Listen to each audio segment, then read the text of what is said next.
Hey everybody, Josh here for another episode of the weekly vlog. Did you miss me?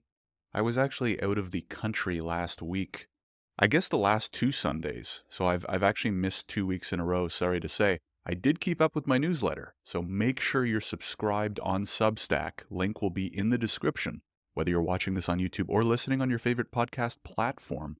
Make sure you're following the Substack, because once in a blue moon, I go out of the country, I travel, whatever, and I miss doing the vlog. But I rarely ever miss doing my weekly Substack post. It's kind of the cornerstone of my content.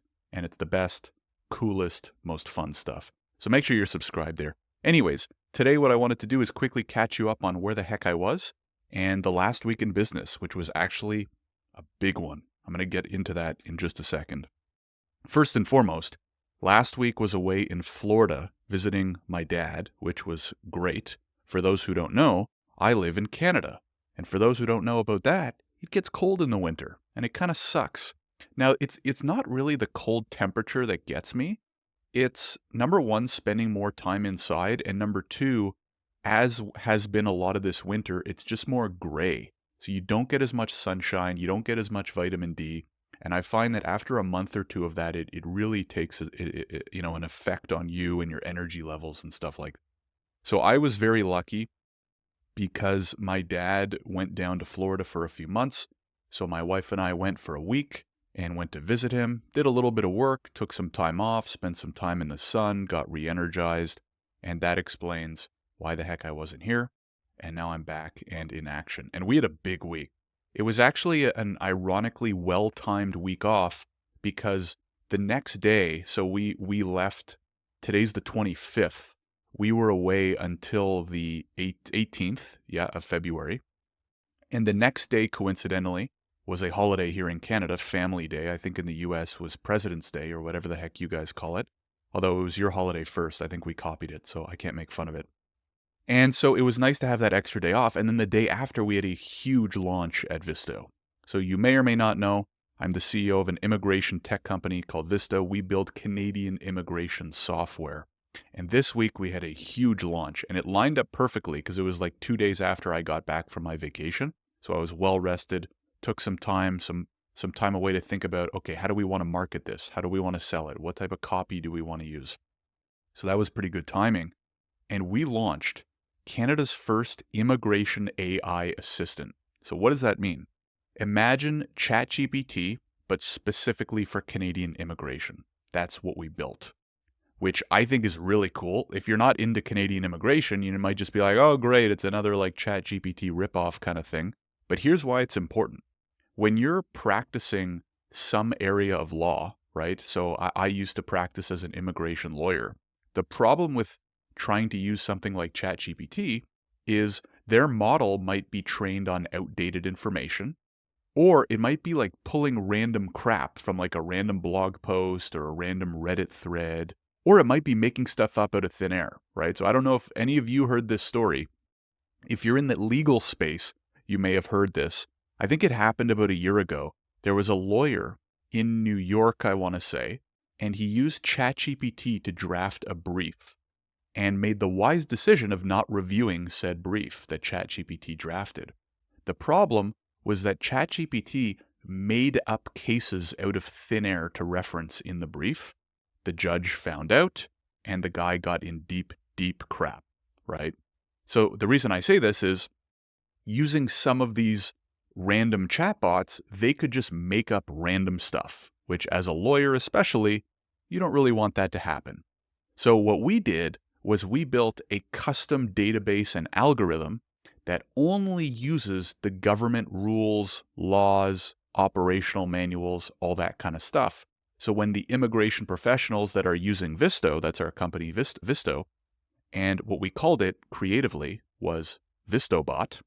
I know, we're quite creative on the naming front.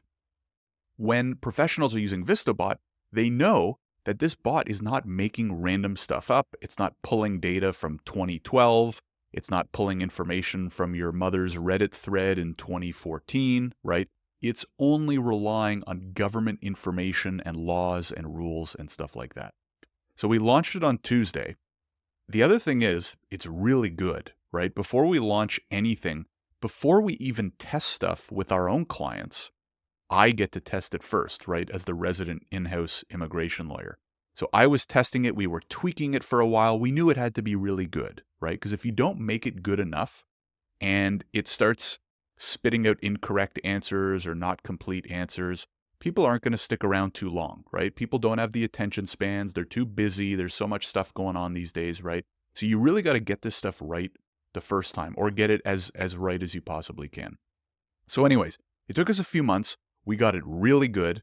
And then about 2 weeks ago, we started beta testing it with a handful of our current clients, right? So we didn't just, we could probably have a whole discussion on maybe how to launch tech products. I don't know if many of you work in the tech space or build or launch tech products.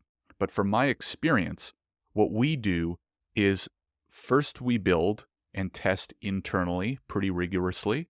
Then when we're happy with it, we ask a small number of our users to test it as well, get their feedback, see if they can find any bugs that we missed. And then once it passes that second stage, we launch it to all of our clients. And the reason for that is quite obvious. Number one, we do our internal test to make sure the quality is high enough. And then the reason for the beta test really is because, and this is something I didn't really learn until I kind of got into tech, like I'm going to test something a little bit differently from you, who's going to test it a little bit differently from your uncle's cousin, right? So sure, we can test it rigorously ourselves, but I have my own biases and my own habits and stuff like that. So before launching it to like 50 or 100 or 1,000 users, it's great to have like 5 or 10 or 15 of your users test it as well, help get those bugs out first, and then it's in a better place when you launch it. And then, fixing and finding the bugs quicker is good because when there's only 5 people or 10 people using it, it's not that big of an inconvenience. But if you have to take something down and fix it while there's 100 people trying to use it, or 1,000 or 10,000 people trying to use it, it's obviously a little bit different, right? So anywho, it's been really good so far. It's only been 1 week, but certainly drummed up just from announcing it on LinkedIn and to our email list and on social and telling our current clients about it. The feedback has been really good. It was a hectic week on my end because number one, I was getting back from holiday. And then number two, a lot of that marketing got us a lot of attention, a lot of demos that have been booked by immigration professionals and immigration firms that are interested in using or trying out the bot. So I think it's been great. Time will tell, right? Obviously, the company doesn't really change overnight. I think this is a pretty game-changing feature, the first of many, right? We're really now starting to flesh out the AI capabilities of our platform, which is really exciting. Not just because I think it's really good right now, but because the wheels in my brain are already spinning on how we can make it better, right? What we can add next, what new functionality we can leverage AI to do to make it that much better, to save our clients even more time, to give them a better experience, all that kind of stuff. So I'm really excited. We're headed in a good direction. And I'll keep you posted on, like the next couple weeks, the next couple months, I think are going to be exciting in a good way. And we'll have to see how all this plays out. We have some good opportunities ahead as well in terms of not even just law firms that are interested in this software, but tech companies and, partnerships and stuff like that. So I think it'll be really good. Of course, I will keep you posted week over week on how things are going. So that was kind of most of it for me for my week. On the book side, because as we know, I always have to report in on the book reading, which is very important, I did my typical habit. So for those of you who have been following me for quite some time, you know 2 things. Number one, I like to read business books. Personal development, business, biographies, autobiographies, which is typically what I read. When I go away on vacation, I like to go back to my first love, which is reading fantasy, right? Lord of the Rings, Harry Potter, all that kind of stuff. That's what I grew up reading. And I don't know. I love reading that kind of stuff.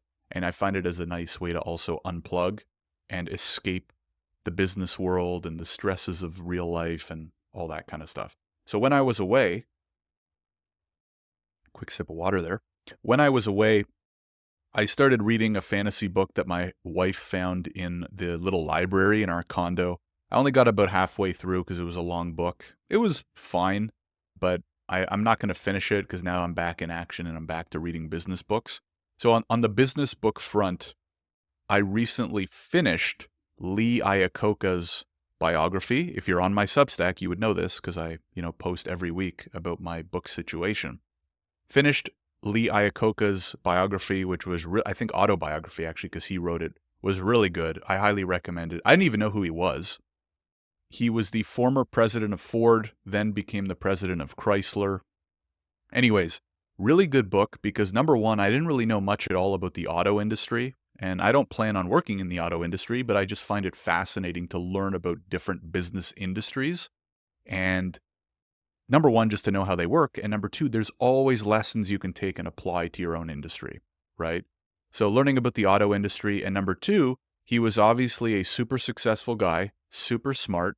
And I found his writing to be very casual in a good way and just easy to read, easy to follow along, told good stories. I would highly recommend reading it.